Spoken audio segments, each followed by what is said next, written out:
What's happening, everybody? Welcome back to the channel and to another WNBA video. We have ourselves a two-game slate to dive into for Friday, July 11th. I'm going to break down and analyze each of those games. I'm going to talk about which way that I'm leaning as far as the points and the spread. We're also going to talk about any player props that I found in those games that I'm looking at. And then when it's all said and done, make sure you check down there into the pinned comment. You'll find a link down there that's going to send you over to the Guy Boston Sports website. It's where all of my final plays for these games are going to be listed for free. Now, before we dive into these games, let's go ahead and jump over there to the website. Let's take a look back to Wednesday. See what we took then and how that ended up going down. Wednesday, man, there's just really no other way to cut it. Absolutely miserable day. 2-5. And those 5 losses, man, 4 of those 5 were just absolutely dreadful. Just a horrible way to lose a bet, man. We took the Wings in the Sky over 164.5. They're sitting at 163 with 2 minutes and 52 seconds to play, and they don't score again. So we don't cash on that one. Took Gabby Williams over 16.5 points plus assists. She's been balling out. She's cashed a lot for us this year. She cashes again. Took Veronica Burton under 5.5 assists. She lands at 6. We lose that one on the hook. Kelsey Mitchell over 2.5 3-pointers made. This one just not really a good read, man. She only lands at 1 on the day. And we also took the Mercury, a team total under 78.5. They land at 79. We lose another one on the hook. We took Camila Cardoso over 9.5 points. She had 7 at the half. Wouldn't you know, man, she lands at 9. We lose another bet on the hook. Rachel Bonham over 1.5 3-pointers made. She does hit that for us. So, like I said, a 2-5 night. 3 of those 5 losses on the hook. The other one, or one of those other ones, is a total that we need to land at 165. They're sitting there at 163 with 3 minutes to go, and we don't hit. How does this happen, man? Just bad luck. And that's the thing, man. I wish I would have lost all these bets like I lost this Kelsey Mitchell bet right here, right? You know, like I wish I just wasn't seeing the board right. Just wasn't seeing it good. And I could take a step back, kind of, look at what I'm doing here. Maybe I need to adjust some things, right? But when you lose 3 on the hook, what do you do with that? It's like, nah, these were good reads, man. This is just bad luck. So hopefully the luck turns around, man. Hopefully we can get back on the right side of things. We did put a play in for the Lynx minus 3.5 at 1 unit.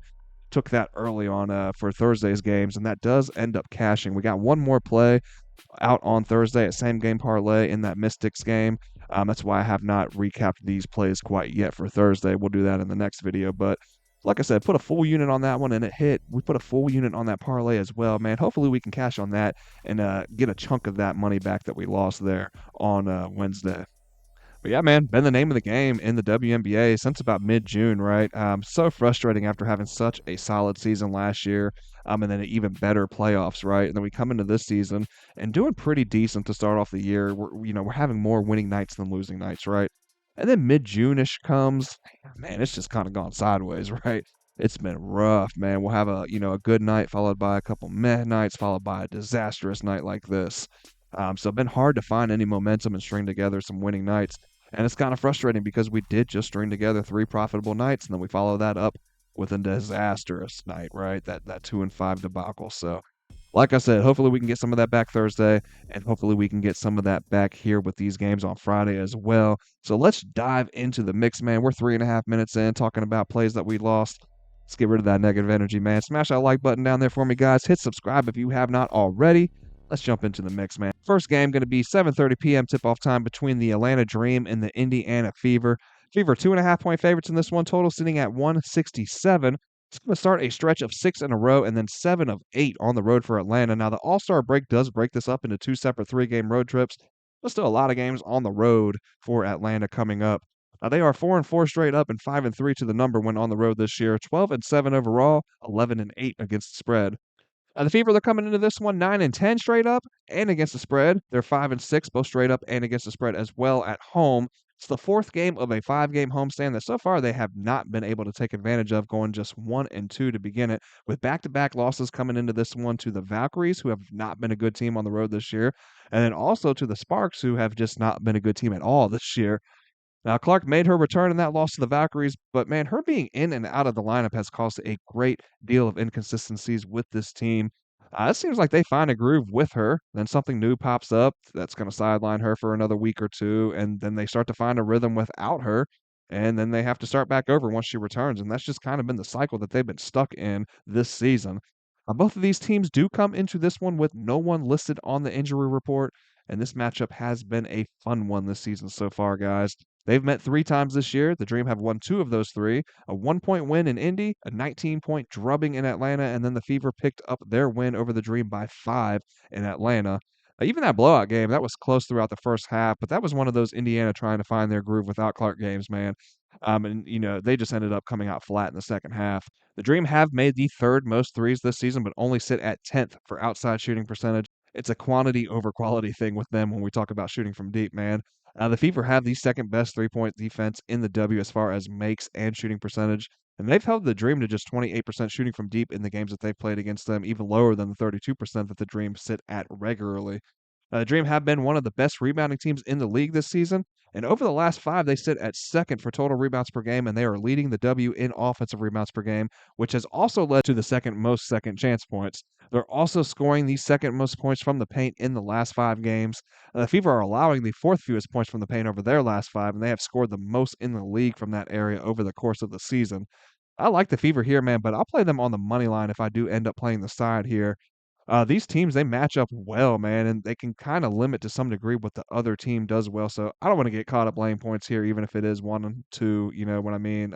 This could end up being a 1 or 2-point game, so I don't wanna get caught laying points, man. Just give me the money line here if I do end up playing this one, like I said.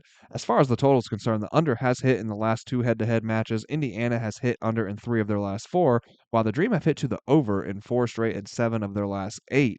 Now, these have been 2 of the slower paced teams this season. The Fever sitting at 9th in that regard. The Dream, 2nd from last.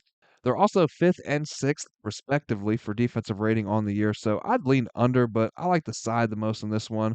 Both these offenses have the ability to heat up from deep and do so quickly, right? So an under involving either of them comes with a risk. Player prop I'm looking at in this one would be Natasha Howard. Her rebounds over 5.5. It's sitting at plus money right now, 112 over there at FanDuel. Now you can see over here that, obviously the Dream are a good rebounding team. They're sitting middle of the pack though, as far as rebounds allowed in terms of to the forward position. Natasha Howard has hit this at a 55% rate this season, 11 of the 20 games played. And her last 5, though, we can see her hitting at an 80% rate, coming off that game against the Valkyries where she only pulled down 2 rebounds.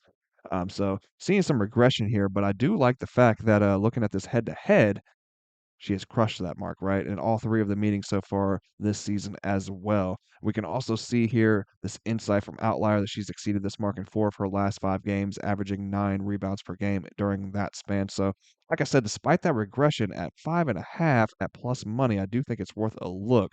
Not sure that I get there myself, man, but definitely wanted to bring it up, and we'll see, man. I'm gonna ponder over it some more. In our second game, 10 p.m. tip-off time, Connecticut Sun taking on the Seattle Storm. Storm 18-point favorites for this one, total sitting at 158.5. It's going to be a grudge match, man, as these two just faced off on Wednesday in Connecticut.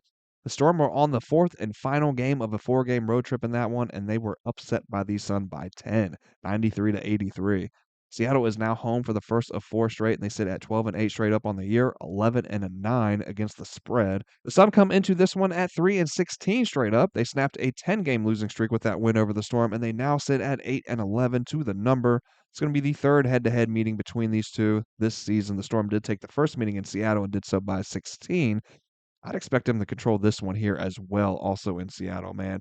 With that said, though, just like on Wednesday, I'm not sure that I'm ready to get behind laying what's, now up to 18. It opened up at 16.5, but now up to 18 with this Seattle team. I'm not going to put blinders on or anything and think that this Connecticut team is somehow now a decent team after that one nice win, but it's also hard to keep overlooking the inconsistent play from Seattle. They'll string together a few nice wins only to follow it up with a dud. They've beaten everybody above them in the standings so far this season at least once. But then they've also lost games by 20 plus to the Mercury and the Valkyries. They have overlooked competition multiple times this year as well, losing to the inconsistent Aces. And now this recent loss to the Sun.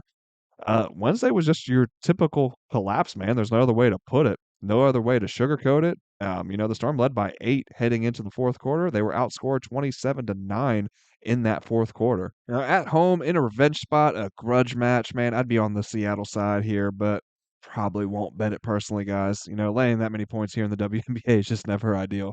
We've seen the craziness of the W. I don't even know how else to put it. You know what I mean? Just I don't know. I'm not getting behind laying 18 points really with anybody at this point in the season.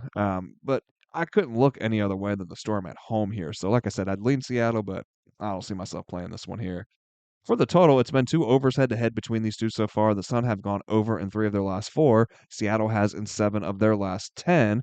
Now, this is one of those spots, though, that I think we gotta buck the trend, man, and look towards an under. These two have flown up and over the number in each of those first 2 games, landing at 176 and 178 in games that close with totals at 154.5 and 156.5, yet the books have this one sitting at 157.5, and they haven't adjusted to move that thing up any higher. I think that's because we get, a motivated version of the Storm here, after that loss, and we see a much improved defensive effort, especially after that late game collapse that we just saw. So I'm going to lean under in this one. A prop we could look at it this one would be Gabby Williams. Her points and assists over 17.5, just going right back to it, man. Like I said, we've cashed this a handful of times. We've cashed it at 16.5. We've cashed it at 17.5. Now, my biggest concern with this one, because if you look at it, right, the numbers are, it's definitely nice. There's a lot of green, right? Looking at it in the last 5, she's hit at 60%, last 10 on the season. And then even this insight from Outlier, she has exceeded this mark in 9 straight games versus bottom 5 defenses, averaging 21 points plus assists. So 4 points above where we need her to be. So we definitely love all that, right? And we look over here as well. Connecticut against the forward position, sitting at 11th for points allowed, 9th for assists allowed. So all the numbers scream that this is yet another, good look for Gabby. That over 17.5, and at minus 102, that's a pretty nice price, right? Almost even money. My thing here and my biggest concern and why this might just say a lean is that blowout potential, man. If this game gets away from Connecticut early, I don't know how much we see Gabby out there. You know what I mean? So that is gonna do it, guys. I hope you guys enjoyed the video today. Hope you found the content helpful and useful. And if you did, please do not forget to smash that like button on your way out. Hit subscribe if you have not already. That's gonna do it, man. Hope you guys all cash out. Hope you all have a great night. I'll see you back tomorrow for the next one.